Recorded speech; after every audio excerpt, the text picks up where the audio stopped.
ಪ್ರಭು ಯೇಸುವಿನಲ್ಲಿ ಅನುಗ್ರಹಿತರಾದ ಪ್ರಿಯರೇ, ಈ ಮುಂಜಾನೆ ನಾವೆದ್ದು ದೇವರ ವಾಕ್ಯವನ್ನು ಆಲಿಸುತ್ತಿದ್ದೇವೆ. ಶರೀರವನ್ನು, ಮನಸ್ಸನ್ನು, ಆತ್ಮವನ್ನು ಸಮರ್ಪಿಸುತ್ತಿದ್ದೇವೆ. ನಿಮ್ಮ ಮನೆಯಲ್ಲಿ ನೀವಾಗಿರುವ ಪರಿಸ್ಥಿತಿಯನ್ನು ಸಮರ್ಪಿಸುತ್ತೇವೆ. ಒಂದು ಕೈಕೂಸಿನಿಂದ ವಯಸ್ಸಾದ ವ್ಯಕ್ತಿಗಳ ತನಕ ದೇವರ ವಾಕ್ಯವನ್ನು ಆಲಿಸಿ ಪ್ರಾರ್ಥಿಸಬೇಕು. ನಿಮ್ಮ ಮಕ್ಕಳಿಗೆ ದೇವರ ವಾಕ್ಯವನ್ನು ಆಲಿಸಲು ಪ್ರೋತ್ಸಾಹಿಸಿರಿ, ಅದು ಅವರ ಹೃದಯದಲ್ಲಿ ನಾಟುತ್ತದೆ.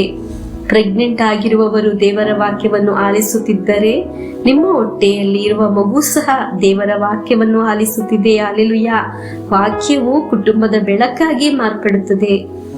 ನಮಗೆ ವಿಶ್ವಾಸಿಸಿ ಸ್ವೀಕರಿಸೋಣ. ಇಂದಿನ ದೇವರ ವಾಕ್ಯ ಕೀರ್ತನೆಗಳು 91ನೇ ಅಧ್ಯಾಯ 15 ಮತ್ತು 16ನೇ ವಾಕ್ಯವನ್ನು ಆಲಿಸೋಣ.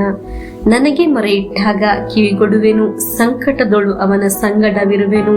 ಅವನನ್ನು ಉದ್ಧರಿಸಿ ಘನಪಡಿಸುವೆನು, ದೀರ್ಘಾಯಸ್ಸನ್ನಿತ್ತು ತೃಪ್ತಿಪಡಿಸುವೆನು. ನಾನು ನೀಡುವ ಮುಕ್ತಿಯನ್ನು ಅವನಿಗೆ ಮನಗಾಣಿಸುವೆನು.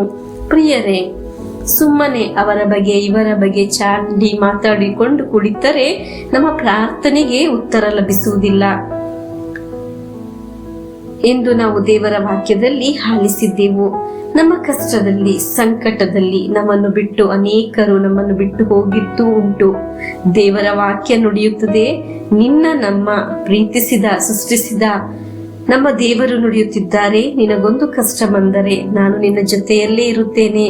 ದೇವರ ವಾಕ್ಯ ಆಲಿಸುವ ಯಾರೇ ಆಗಲಿ, ದೊಡ್ಡ ಕಷ್ಟದಲ್ಲಿ, ಸಂಕಟದಲ್ಲಿ ಜೀವಂತವಾಗಿ ಇರುವುದೇ ಬೇಡ ಎಂಬ ಅವಸ್ಥೆಯಲ್ಲಿ ಆಗಿದ್ದೀರಾ? ಕಷ್ಟದಲ್ಲಿ ದೇವರು ನಿನ್ನ ಜೊತೆ ಇರುತ್ತಾರೆ. ನಿನ್ನ ಭವನದಲ್ಲಿ, ನಿನ್ನ ಆಯಸ್ಸಿನಲ್ಲಿ, ನಿನ್ನ ಆರೋಗ್ಯದಲ್ಲಿ, ಜೊತೆಯಲ್ಲಿ ದೇವರು ನಿನ್ನ ದೇವರಾಗಿದ್ದಾರೆ. ನಿನ್ನ ಪ್ರಾರ್ಥನೆಯಲ್ಲಿ ದೇವರು ನಿನ್ನ ಹತ್ತಿರ ಇದ್ದಾರೆ. ನಿನ್ನ ಸಾಲದ ಬಾಧೆಯಲ್ಲಿ, ಕಷ್ಟದಲ್ಲಿ, ಎಲ್ಲಾ ಸಮಸ್ಯೆಯಿಂದ ದೇವರು ನಿನ್ನನ್ನು ಬಿಡುಗಡೆಯನ್ನು ನೀಡುತ್ತಾರೆ. Hallelujah, amen.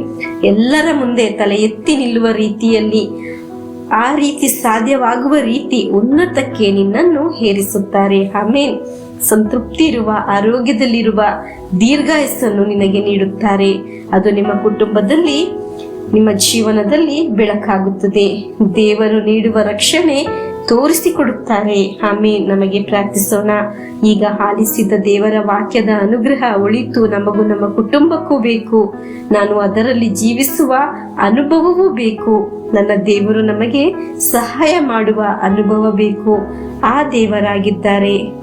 ನಿಮಗೂ ಸಹಾಯ ಮಾಡುತ್ತಿರುವುದು, ಸಂರಕ್ಷಿಸುತ್ತಿರುವುದು ಈ ದೇವರ ಜೊತೆಯಲ್ಲಿ ನಾವಾಗಿದ್ದೇವೆ. ಈಗ ಆಲಿಸಿದ ವಾಕ್ಯ ನಿಮ್ಮ ಮೇಲೆ ಅಭಿಷೇಕದ ಮಳೆಯನ್ನು ಸುರಿಯುತ್ತದೆ. ಆಮೆನ್. ನಮಗೆ ಪ್ರಭು ಯೇಸುವಿನ ಆಶೀರ್ವಾದವನ್ನು ಸ್ವೀಕರಿಸೋಣ.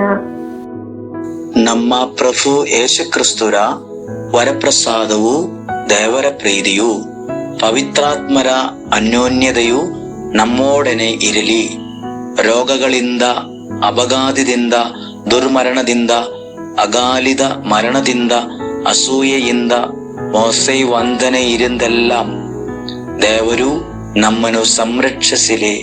Hallelujah, amen.